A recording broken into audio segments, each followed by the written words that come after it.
আমি আপনাদেরকে সময়ে সময়ে যা বলে থাকি তার উপদেশ হিসাবে বলে থাকি, মানুষের জীবনে সবচেয়ে গুরুত্বপূর্ণ জরুরি কাজ কি?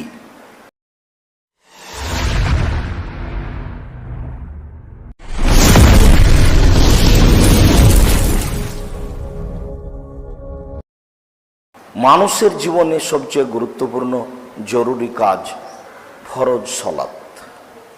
মানুষের জীবনে মানুষ হিসাবে পৃথিবীতে এর চেয়ে কোনো জরুরি গুরুত্বপূর্ণ ব্যতিক্রম ভিন্ন ধরনের কাজ আছে তা আমি আব্দুর রাজ্জাক বিন ইউসুফ ভাঙাচোরা টুটাফাটা বিদ্যায় বুঝতে পারি না।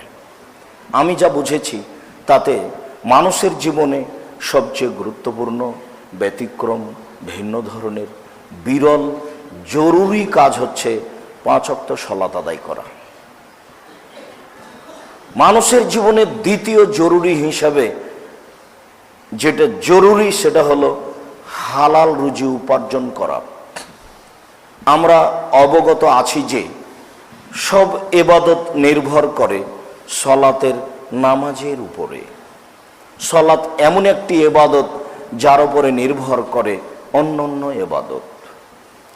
একাধিক দিন শুনেছি যে ইবাদতের জগতে সবচেয়ে দামি ইবাদত সিয়াম, তা দিয়ে আল্লাহকে সবচেয়ে বেশি সন্তুষ্ট করা যায়।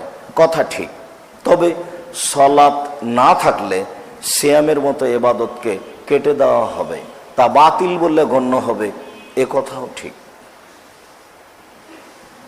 ইবাদতের জগতে সবচেয়ে শক্তিশালী, ক্ষমতাধর, পাওয়ারফুল ভিন্ন ধরনের ইবাদত হলো দান। দান মানুষের যত উপকার করতে পারে, ইবাদত হিসেবে কোনো ইবাদত মানুষের তত উপকার করতে পারে না। যে কোনো বিপদ থেকে মানুষ বেঁচে যেতে পারে দানের মাধ্যমে। দানের মাধ্যমে আপনার বাপ মায়ের কবরের শাস্তি বন্ধ হয়ে যাবে। দানের মাধ্যমে আল্লাহ আপনার প্রতি খুশি হয়ে যাবেন, রাগান্বিত ছিলেন। দানই একটা ইবাদত যেটা বিচারের মাঠে আপনার উপরে ছায়া হিসাবে থাকবে যতক্ষণ পর্যন্ত আপনার বিচার শেষ না হচ্ছে। দানই একটা ইবাদত যা মানুষের পাপকে মিটিয়ে দিতে পারে, পানি যেমন আগুনকে নিভিয়ে দিতে পারে।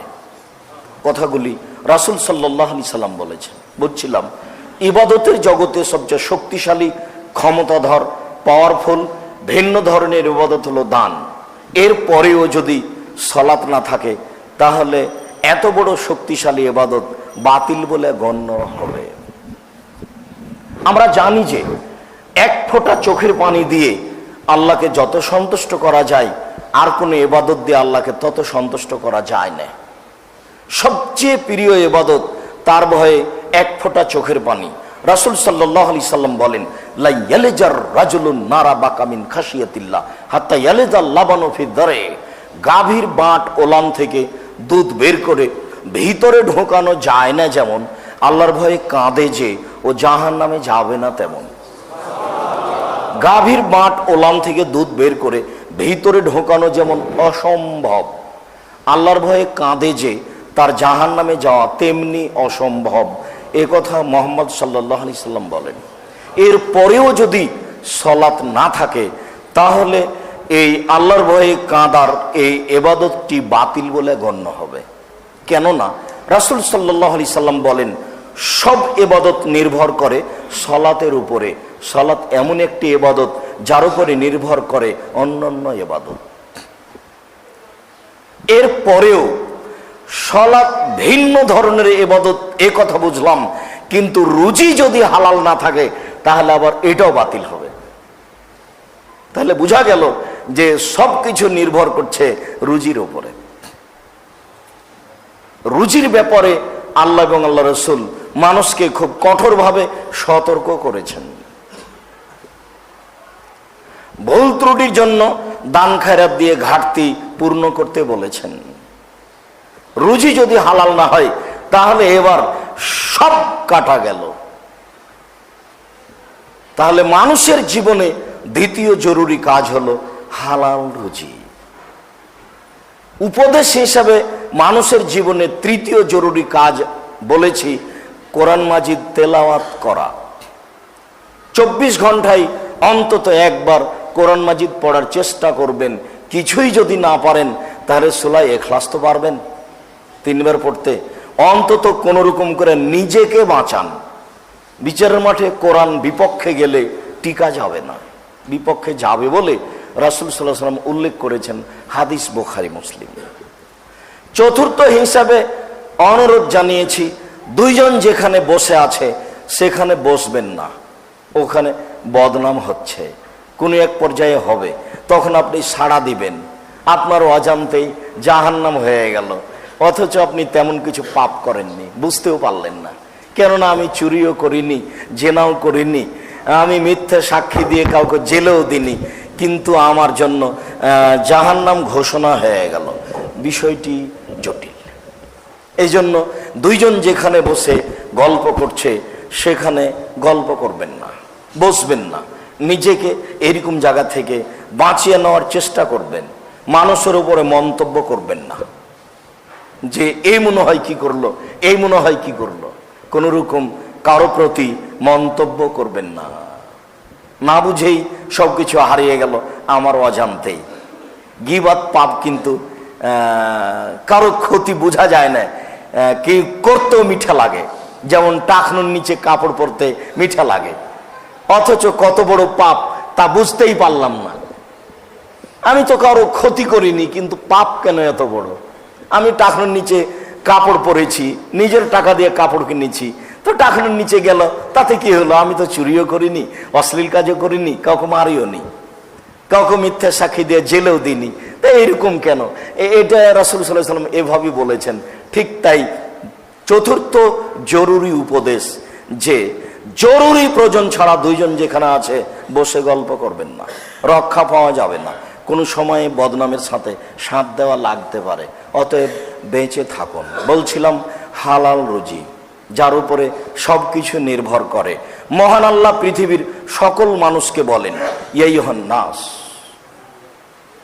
কুলু মিম্মা ফিল আরজি হালালান তাইয়্যিবা।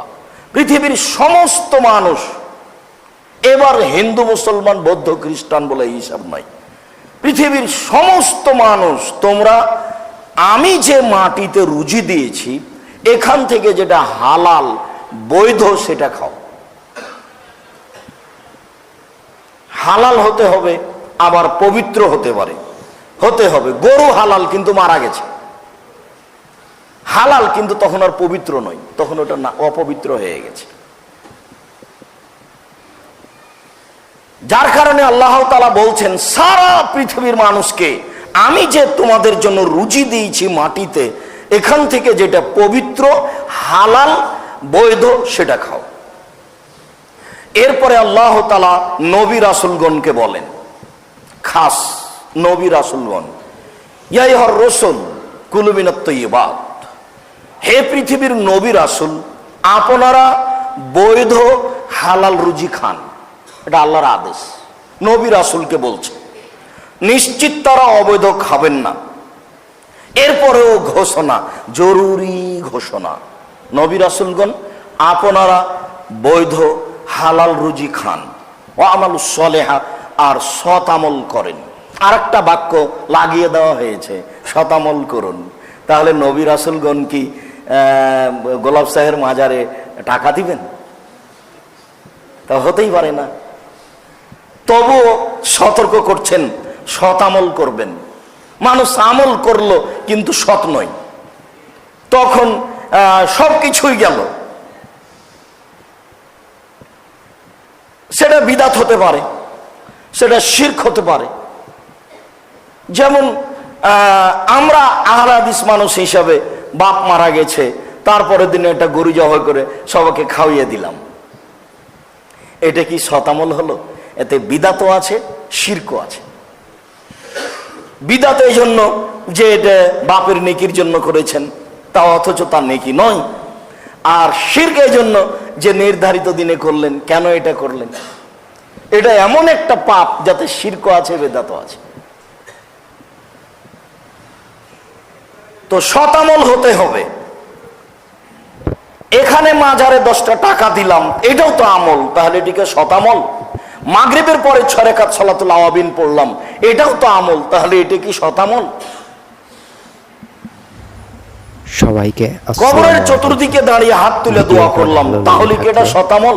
লাইক হিফখানা থেকে 15 জন 20 জন ছেলেকে নিয়ে গিয়ে বাপের নামে দাওয়াত খাইয়ে দিলাম, এটা কি শতামল? শতামল কোনটা? রাসূল সাল্লাল্লাহু আলাইহি ওয়াসাল্লামের পক্ষ থেকে চূড়ান্ত ভাবে যেটা প্রমাণ হয়ে আছে ইবাদত হিসেবে, সেটা শতামল।